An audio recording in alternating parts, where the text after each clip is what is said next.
So picture this. You're a contestant in a game show. And this next question, the answer, if you answer it correctly, it's worth $50,000, okay? So now it's your turn and they come up and they ask you, where does dementia start in the body? And you're thinking to yourself immediately, oh my gosh, 50,000 bucks. Where am I going to spend it? What am I going to buy? All this because you're certain you got it. So with this confidence, you say the brain. And to your abject horror, you hear the buzzer go off because you got the wrong answer. And according to research, it doesn't start in the brain. Now, for those of you who may not know me, my name is Dr. Robert Bartosh of Proactive Wellness and Injury Center. And for the last 10 plus years, we have been researching and we've been taught, and now we have the technology where in our office, we can assess an individual's cognitive ability and or decline. We can assess their balance and also their motion, all of which coming together will give us a tremendous indication of the current state or function of that individual's brain. So getting back to the original question, or the question I should say, because I know you want to know the answer, it's not brain, but the research shows that a major player or component in the development of dementia starts in the legs of the individual. Now, I'm not going to get into that research. That's not the purpose of this video, but I do want to, I'll just say plainly, I'll break it down.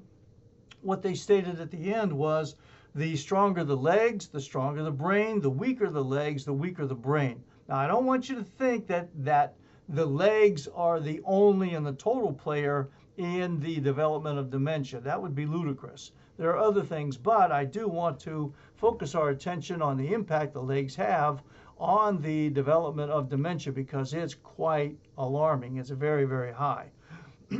Anyway, I want to get to what you can do about offsetting or reducing that potential. Now, we know that exercise is stellar for the health of the brain. You know, a good sweat can help your brain, which is fearfully and wonderfully made as a part of that body. It can generate new neurons in the hippocampus. And it's a part of the brain where we have the memory and the learning and the emotions and whatnot. So we want to stimulate the promotion of new cells in that area. Primarily, it's a molecule, very powerful molecule that we address in our rehab programs. It's called BDNF, or brain-derived neurotrophic factor. And these molecules actually promote the generation of new brain cells, neurogenesis, where the brain starts to rebuild itself. And that is quite fascinating, quite exciting. So you might ask, well, what's the best exercise? Well, all exercises are going to be good, bar none, but the premier exercise, and one that is available probably to 95% of us, is, listen, it's ascending and descending a flight of stairs. Yep. You know those steps that you curse every day when you got to do, well, ladies in particular, not being a sexist, but you know, when you're doing the clothes, you're having to carry down the laundry down the stairs or up the stairs or whatever it might be, and man, you just hate it going up and down the stairs. Those stairs are actually a blessing in disguise, because as you ascend, the weight bearing, carrying your weight up the stairs, you are strengthening those legs with every step that you take, which is tremendous, because as you're doing that, you're benefiting the health of your brain. Now, also, as another bonus, as you ascend the stairs and that up and down, you're getting out of breath. And if you're getting out of breath, that means your heart is beating faster, which means that your circulation is increased, which means that there's more oxygen going to the brain, which means that an oxygenated brain is becoming healthier and healthier and healthier. So that's what you're doing. That's the beauty of it. It is fantastic and it is phenomenal. Now, let me share with you some research that was done in 2015.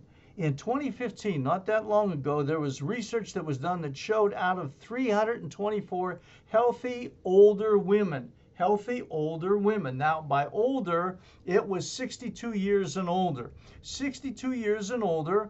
And those people admittedly lived primarily a sedentary lifestyle. None of them they were pretty typical, if you will. They didn't go to the gym. They didn't have arduous tasks to do. Retirement, just enjoying every moment of their lives. Anyway, in that study of those women, those with stronger leg power had fewer changes associated with the cognitive aging of the brain.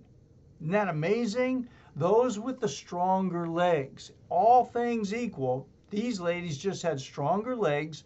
The research showed that they had fewer changes associated with the cognitive age. That means their brains stayed healthier. As a matter of fact, in the follow-up, even 10 years later, they were still benefiting from those changes, that even after 10 years.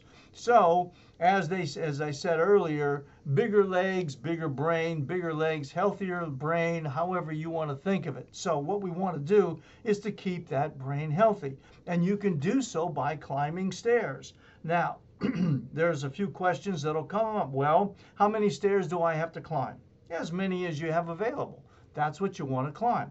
How often do I have to climb it? Well, the research showed that unlike skeletal muscles where you tear them down and you have to give them a time to rebuild, the brain is not that way.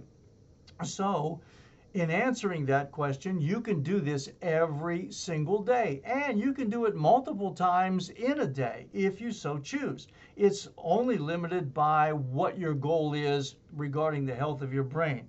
Also, well, how do you know if you've done enough? Well, if you have some of these, this technology and the watches or the bands and that, where you can assess your target heart rate, your max heart rate or whatever, you can calculate that and figure that one out. For those of you that don't have the benefit of this technology, what you simply do is you go up and down the stairs to the point wherein you're huffing and puffing and you're getting out of breath. You can't carry on a conversation. You know, you're just taxed.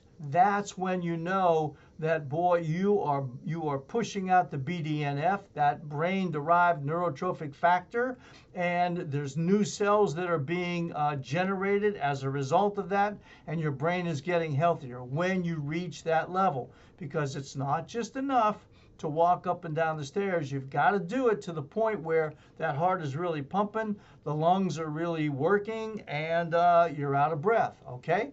Now, there's one little thing I want to tell you. When you do this, you want to be careful in the descent, not the ascent. You get up those stairs, boom, boom, boom, boom, boom, and you don't have to run up them. Don't think that you have to run up the stairs. You don't. You just have to ascend them in a little bit quicker pace than just a casual walk. What I want to address though is the descent is coming down, because when you do that, that's when you have the potential of damaging the meniscus or causing a strain, sprain in your knees. So look, just going down the stairs, you can do it at a normal pace.